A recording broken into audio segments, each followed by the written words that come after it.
دوستو آج کی اس ویڈیو میں ہم آپ کو بتائیں گے کہ ایک لڑکی اور اس کے 2 چھوٹے بہن بھائی کئی دنوں سے بھوکے تھے۔ لڑکی حافظ قرآن تھی، اس کے باوجود اس نے اپنی بھوک کی خاطر اپنی عزت کی قربانی دینے کے لیے تیار ہو گئی۔ گھر کے باہر ایک بڑی سی گاڑی کھڑی اس کی منتظر تھی۔ لڑکی کانپتے وجود کے ساتھ منہ کو چھپاتے ہوئے بڑی سی گاڑی میں بیٹھ گئی۔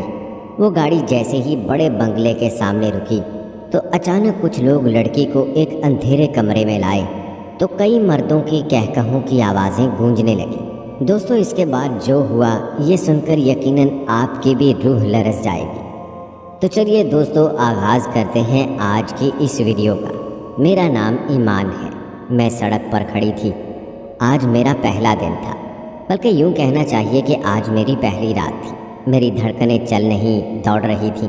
یہ بستہ رات میں بھی جبھی پسینہ آلود تھی۔ دل تھا کہ دعائیں مانگے جا رہا تھا۔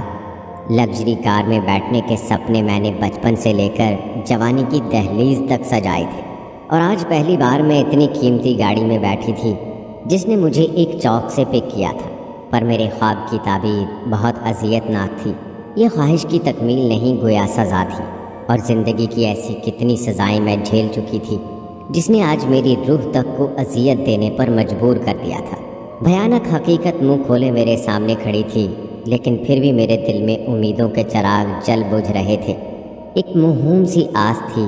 زندگی میں پہلی بار میں نے انسانوں کے جذبہ ایمان اور انسانیت پسندی کو آزمانے کا فیصلہ کیا تھا۔ میں مسلسل اپنی داستان کے المناک پہلوؤں کو ترتیب دینے میں لگی تھی۔ بس یہ فیصلہ مشکل ہو رہا تھا کہ کون سی مشکل زیادہ اذیت ناک ہے جسے میں اپنی فہرست میں پہلے نمبر پر رکھ دوں۔ کیا گھر میں بیماری سے تپتا اور دوائیوں کے لیے ترستا ہوا ماں کا وجود بڑی اذیت تھا، یا چھوٹے بہن بھائیوں کا ایک دن سے فاقہ کشی میں تڑپنا زیادہ تکلیف دہ تھا؟ مالک مکان کا کرائے کے لیے حتمی نوٹس زیادہ بڑا آزار تھا، یا یونیورسٹی فیس کی عدم ادائیگی پر ڈراپ ہونے کا خدشہ جان لیوا تھا؟ سیکنڈ شفٹ کی نوکری کا چھوٹ جانا بڑی مصیبت ثابت ہوا تھا، یا نئی نوکری کا نہ ملنا مشکلات کا پیش خیمہ تھا؟ مشکلات اور تنگی کی طویل فہرست تھی۔ اذیتوں کا ایک نہ ختم ہونے والا سلسلہ تھا۔ فاصلہ کم ہوتا جا رہا تھا، دھڑکنیں مزید تیز ہوتی جا رہی تھی۔ گھر سے پہلے مغرب کی نماز میں سیل رواں کی طرح بہتے آنسوؤں میں خدا کے حضور گڑ گڑا کر تواتر کے ساتھ دعائیں مانگ چکی تھی۔ وہی دعا اب مجھے یاد آ رہی تھی جب میں اشک بار آنکھوں کے ساتھ گرد و نواح سے بے خبر دعا میں مشغول تھی۔ ساتھ والے ہی کمرے سے بیمار ماں کی مسلسل کھانسنے کی آواز آ رہی تھی، اور جب میں نے دعا کے اختتام کے بعد سامنے دیکھا تھا تو میرے لیے مشکل ترین فیصلہ آسان ہو گیا تھا۔ آپ نے تو کہا تھا رات کو کھانا مل جائے گا۔ پھر یہ میری چھوٹی بہن صفا تھی جو ڈوبتی آواز میں آخری بار کھانے کا بول رہی تھی۔ اس سے آگے وہ کمزوری کے باعث نہ بول سکی تھی۔ میں نے صفا کو پیار سے پکڑ کر چارپائی پر لٹایا تھا۔ بس میں کھانا ہی لینے جا رہی ہوں، آپ میرا انتظار کرنا، سونا مت، میں نے اس کے ماتھے پہ بوسہ لیتے ہوئے کہا تھا۔ میں بھی نہیں سوؤں گا۔ 7 سالہ عبداللہ تھا جس نے اس موقع پر اپنی موجودگی کا احساس دلانا ضروری سمجھا تھا۔ میں نے مڑ کر ایک نظر معصوم چہرے پر نظر ڈالی جہاں طلب و آس کا ایک جہاں موجزن تھا۔ بیٹا یہاں آؤ، میں نے اسے بلایا تھا، اور جیسے ہی عبداللہ میرے قریب آیا میں نے اسے سینے سے لگا کر بھینچ لیا تھا۔ معلوم نہیں یہ پیار کا جذبہ تھا یا ترس کا احساس جو اس کے چہرے پر نظر ڈالنے کے بعد مجھے اندر سے توڑ دینے کے لیے کافی ہوا تھا۔ عبداللہ اور صفا کو لے جانے کے بعد باہر آ کر میں نے اپنی کلاس فیلو شیزا کو کال کی تھی جو بلیو ایریا کی یونیورسٹی میں با اختیار ڈیلر تھی۔ میں تیار ہوں، گاڑی بھیج دو، میں نے کال پر کہا تھا۔ گڈ سویٹی، تم ایسے ہی پریشان ہو رہی تھی، 2-3 گھنٹے کی بات ہے، بس انتظار کرنا، 10 منٹ بعد گاڑی تمہارے گھر آ جائے گی، اور ان باتوں کا خیال رکھنا جو تمہیں بتائی تھی، شیزا نے چہک کر کہا تھا۔ 10 منٹ بعد جو سفر شروع ہوا تھا اس کا اختتام ایک خوبصورت کوٹھی کے سامنے ہوا تھا۔ ڈرائیور نے گاڑی گیراج میں پارک کرنے کے بعد میری ایک خوبصورت سے بیڈ روم تک رہنمائی کی تھی۔ آپ یہاں بیٹھے، صاحب آتے ہیں، وہ اس کو بٹھا کر چلا گیا۔ کمرہ ٹھنڈا تھا لیکن مجھ کو پسینے آ رہے تھے۔ میں حافظہ تھی، 5 وقتہ نمازی تھی۔ زندگی کے 21 سال گزارنے کے بعد بھی آج تک خدا کی قائم کردہ حدود سے نہ نکلی تھی، لیکن آج میرا خود پر سے 21 سال کا زام ٹوٹنے والا تھا۔ میں وہاں بیٹھ کر خود کو زمانے کی بدترین عورت محسوس کر رہی تھی۔ کیا آج میری زندگی بھر کی کمائی خاک میں ملنے والی تھی؟ کیا اس کے بعد بھی میں خدا کا سامنا کرنے کے قابل رہوں گی؟ عبارتوں کے ضیاء سے خدا کی جدائی کا غم شدید تھا۔ میں بچھڑنا نہیں چاہتی تھی، لیکن بچھڑ رہی تھی۔ زندگی کا واحد سکون خدا کو حال غم سنانا تھا، اس سے باتیں کرنا تھا، اس کے حضور سجدہ ریز ہونا تھا، جسے میں کبھی کھونا نہیں چاہتی تھی۔ لیکن چاہت سے کچھ نہیں ہوتا، حالات سے ہوتا ہے، اور حالات نے بتا دیا تھا کہ میرے راندہ درگاہ ہونے میں چند ہی لمحے باقی تھے۔ انتظار طویل ہو رہا تھا، آدھا گھنٹہ بیت چکا تھا۔ میری آنکھوں کے سامنے صفا اور عبداللہ کے معصوم چہرے منڈلا رہے تھے۔ میں بے چینی سے اپنی انگلیوں کے ساتھ کھیل رہی تھی۔ نظروں کا رخ دروازے کی جانب تھا۔ یہ دروازہ کھلنے کے بعد میرا اللہ سے تعلق والا دروازہ بند ہونے والا تھا۔ سچ کہوں تو میں گھر سے لے کر اس کمرے میں آنے تک معجزے کی دعا کر رہی تھی۔ میں دعا کر رہی تھی اس دروازے کے پیچھے سے برآمد ہونے والا آدمی نہیں، انسان ہو۔ نہیں، انسان نہیں، فرشتہ ہو۔ اچانک ڈور لاک میں حرکت ہوئی، وہ آ گیا تھا۔ میری دھڑکن میں اضافہ ہو گیا تھا۔ دروازہ کھل گیا تھا، لیکن سامنے کا منظر دیکھنے کے بعد مجھے یقین ہو گیا تھا کہ میری دعائیں قبول نہیں کی گئی تھی۔ صرف دل نہیں ڈوبا تھا، میں خود بھی ڈوب رہی تھی، ایمان بھی ڈوب رہا تھا۔ خبر درست ہے نا؟ امجد نے دریافت کیا۔ ارے یار، تم سے جھوٹ کیوں بولوں گی؟ مگر تمہارے پاس وقت کم ہے، جو کرنا جلدی کرنا۔ فون کے ریسیور سے نسوانی آواز ابھری۔ اچھا ٹھیک ہے، تم سے بعد میں بات کرتا ہوں، میں ذرا آج اس سے حساب چکتا کراؤں۔ امجد کی آواز میں جوش کے ساتھ انتقام کی آگ جھلک رہی تھی۔ یہ کہہ کر اس نے کال کاٹ دی اور جلدی سے دوسرا نمبر ڈائل کرنے لگا۔ ہیلو یار، نعمان اور اسلم کو لے کر نکلو، شیزا کی کال آئی تھی۔ کیمرے اور لائٹنگ لے کر چلنا، میں بھی گاڑی نکال کر پہنچ رہا ہوں، جلدی۔ امجد نے یہ کہہ کر دوسری طرف سے بات سنی اور کال کاٹ کر اچھل کر کھڑا ہو گیا۔ اس کے چہرے سے وحشت ٹپک رہی تھی۔ دروازے سے برآمد ہونے والے شخص کو میں جانتی تھی، وہ سر جمشید تھی۔ انہوں نے مجھے پچھلے سیمسٹر میں انگریزی کا مضمون پڑھایا تھا۔ وہ واحد سیمسٹر تھا جس میں نے کئی بار یونیورسٹی اور تعلیم کو خیر بات کہنے کا سوچا تھا۔ وہ کون سا طریقہ ہوگا جس کے ذریعے سر جمشید نے مجھے پھانسنے اور ہراساں کرنے کی کوشش نہیں کی تھی۔ میرا حسین ہونا ہی میرے لیے مشکلات کا باعث بن گیا تھا۔ پھر حسن سے زیادہ میری شخصیت کا وقار اور سنجیدہ پن ایسی خصوصیات تھیں جو مجھ میں قدرتی کشش کا سبب بنی تھی۔ لیکن میں اپنی حدود کا بے حد خیال رکھتی تھی، اور کلاس کے کسی لڑکے بھی اتنی جرأت نہیں کر پاتے تھے کہ کبھی مجھ سے کوئی غلط بات بھی کر سکیں۔ غلط باتوں کا آغاز وہاں سے ہوا تھا جہاں سے میں تصور بھی نہیں کر سکتی تھی۔ سر جمشید 35 سے 40 سال عمر کے شادی شدہ شخص تھے۔ میں ان کو جتنا اگنور کرنے کی کوشش کرتی رہی، وہ میرے پیچھے اتنی شدت سے پڑنے لگے تھے۔ پھر انہوں نے وہ کام کیا کہ مجھے مجبوراً ان کے آفس میں جانا پڑا۔ میں تمام سیمسٹرز میں ٹاپ کرتی آئی تھی۔ اس کو بنیاد بنا کر مجھے زبردستی GR بنا دیا گیا۔ پھر اس چیز کو آڑ بنا کر مجھ کو پابند کر دیا گیا تھا کہ میں سب کی اسائنمنٹس لے کر آفس میں جمع کروایا کروں گی۔ ہر بار آفس میں جانے کے بعد مجھے جس اذیت سے گزرنا پڑتا تھا وہ میں ہی جانتی تھی، اور فائنل امتحانات سے پہلے تو انہوں نے حد کر دی تھی۔ مجھے آفس بلا کر باقاعدہ طور پر پرپوز کر دیا، ساتھ میں کئی سبز باغ دکھانے کی کوششیں بھی کیں کہ وہ مجھے دوسری بیوی کے طور پر بہت خوشحال رکھیں گے، وغیرہ وغیرہ۔ وہ دن تھا جب میں نے بلا لحاظ انہیں کھری کھری سنائی تھی اور اسائنمنٹ ٹیبل پر پھینک کر چلی آئی تھی۔ آج میں 4 ماہ کی انتہائی مزاحمت کے باوجود ان کے سامنے تھی، لاچار، بے بس اور خوفزدہ۔ سر آپ کیسے؟ شیزا نے تو کہا تھا کہ کسی کو کانو کان خبر نہ ہوگی، مگر آپ یہاں؟ میں نے اٹک کر بولنا شروع کیا۔ سر جمشید نے دروازہ بند کیا، دھیمی چال چلتے قریب آئے، سکون سے ہاتھ باندھ کر بالکل میرے سامنے کھڑے ہو گئے اور فاتحانہ مسکراہٹ کے ساتھ مجھے دیکھنے لگے۔ تم خوفزدہ ہو کر اور بھی خوبصورت لگ رہی ہو۔ آواز میں بلا کا اطمینان تھا۔ سر، میری ماں بیماری سے مر رہی ہے، میرے چھوٹے بھائی اور بہن نے کل رات سے کچھ نہیں کھایا، پلیز میری مدد کریں، پلیز سر۔ میں نے رقت آمیز لہجے میں جلدی بولنا شروع کیا۔ سارے راستے میں جس انداز میں زندگی کی کہانی کا اسکرپٹ سوچتی رہی تھی وہ سب بکھر چکا تھا۔ عزت لٹنے کے مقام سے باعزت نکلنے کا خواب چکنا چور ہو چکا تھا۔ ایک اور بنت ہوا لوٹنے کے لیے تیار تھی، ایک اور ابن آدم فتح کا جشن منانے والا تھا۔ وہ چل کر سامنے بیڈ پر بیٹھ چکا تھا اور سگریٹ سلگانے لگا۔ اچھا، یہ تو بری خبر ہے، چلو گھبراؤ مت، آج تمہاری مدد ضرور کریں گے۔ سگریٹ کا لمبا سا کش لے کر دھواں اس کے چہرے پر اڑایا گیا تھا۔ جواب مل گیا تھا۔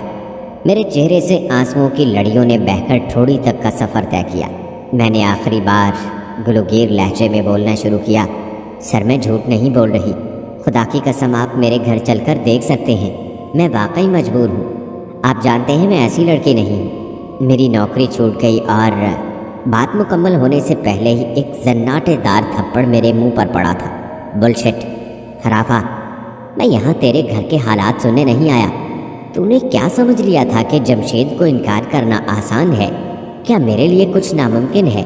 میں تجھے عزت کی روٹی دے رہا تھا، اور دیکھ تو نے کیا ذلت کی روٹی کا انتخاب کیا ہے۔ بڑا ناز تھا اپنی پارسائی کا، اب یہ رونا دھونا بند کرو ورنہ خالی ہاتھ جائے گی۔ وہ سر جمشید نہیں تھے۔ میں نے آج رات کسی فرشتہ کی دعا مانگی تھی، پر مجھے فرشتہ کیا انسان بھی نہیں ملا تھا۔ سامنے بیٹھا آدمی نہیں، درندہ تھا۔ سر، اللہ کی پکڑ سے ڈرے، آپ تو مسلمان ہیں نا؟ پھر بھی میرے رونے میں شدت آ چکی تھی، میری بے بسی پر، حالات پر۔ جواب میں ایک بلند کہا بلند ہوا۔ مجھے لگا سر جمشید ٹھیک ہی کہہ رہے تھے، جو بچا سکتا تھا اس سے میں خیر مانگ چکی تھی، بدلے میں سر جمشید کی شکل میں مجھے شر مل رہا تھا۔ جب وہ نہیں بچا رہا تو کون بچا سکتا ہے؟ بس سر، میری ایک درخواست ہے، اس بات کی خبر کسی کو نہیں ہونی چاہیے، میں یہ سب انتہائی مجبوری میں کر رہی ہوں۔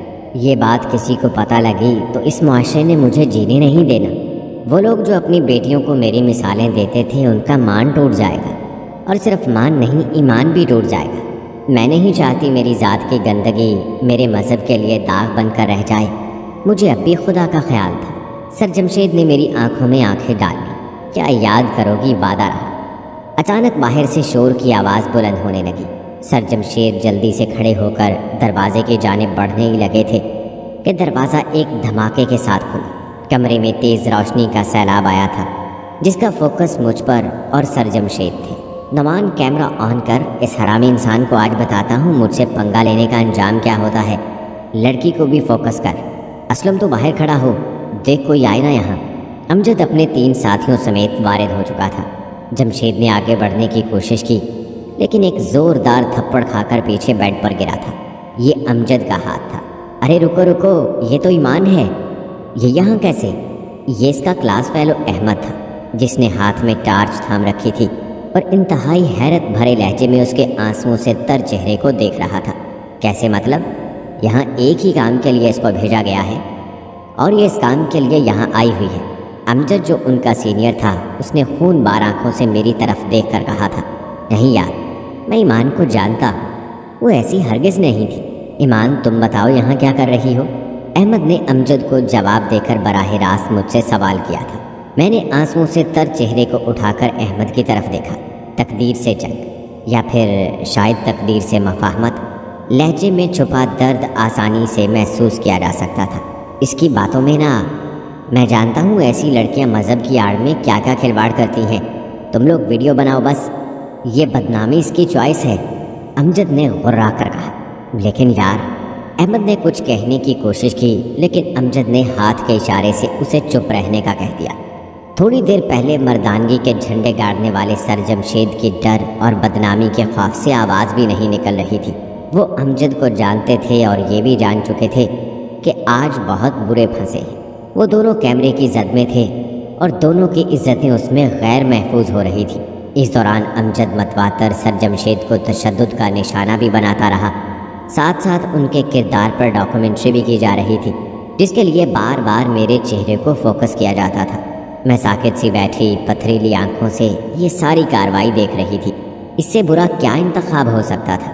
امجد صحیح کہہ رہا تھا، یہ میری اپنی چوائس تھی، ورنہ موت کا انتخاب اس اذیت سے کئی گنا زیادہ بہتر تھا۔ میں نے سوچ لیا تھا۔ اس سب کے بعد موت بہت آسان لگنے لگی تھی۔ سر جمشید مسلسل تشدد سے نڈھال ہو کر گر چکے تھے، ویڈیو محفوظ ہو چکی تھی، وہ لوگ وہاں جا رہے تھے۔ احمد نے جاتے ہوئے مڑ کر ایک بار میری جانب دیکھا۔ میں پتھرائی آنکھوں سے یہ سب دیکھ رہی تھی۔ اس کی آنکھوں میں اب تک وہی حیرانی کا عالم تھا جو اسے یہاں دیکھ کر ہوا تھا۔ احمد کو ایک دم اس پر ترس آیا۔ ایمان تم نے چلنا ہے؟ احمد نے پوچھا۔ میں نے سر اٹھا کر احمد کو دیکھا اور اس بات میں سر ہلا دیا۔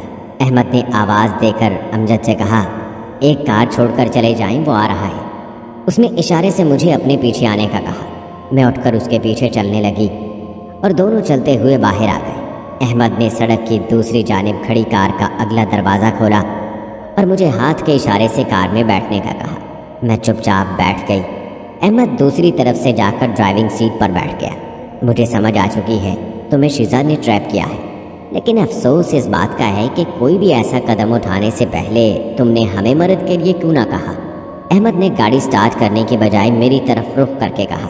میں چپ رہی۔ ہمیں سر جمشید کے متعلق خبریں مل رہی تھیں کہ یہ یونیورسٹی کی کافی لڑکیوں کو بلیک میل کر رہا ہے، جن میں ہمارے ایک دوست کی بہن بھی ہے۔ میں صرف نیک نیت سے اس کے خلاف بنے اس پلان کا حصہ بنا تھا کہ جمشید کی ان حرکتوں پر بند باندھا جا سکے، جبکہ امجد کو اپنے پرانے بدلے لینے تھے۔ پلان یہی تھا کہ شیزا کے ذریعے اسے ٹریپ کیا جائے گا۔ اس ویڈیو کی بنا پر میں ذلت اور عزت کی نیلامی کے شوق میں تھی۔ وہ نہ سمجھی سے احمد کی طرف دیکھ رہی تھی۔ اچھا چھوڑو ان باتوں کو، تم بتاؤ تم یہاں کیسے آ گئے؟ احمد نے مجھ سے پوچھا اور میں نے میکان کے انداز میں آہستہ آہستہ ساری کہانی سنا دی۔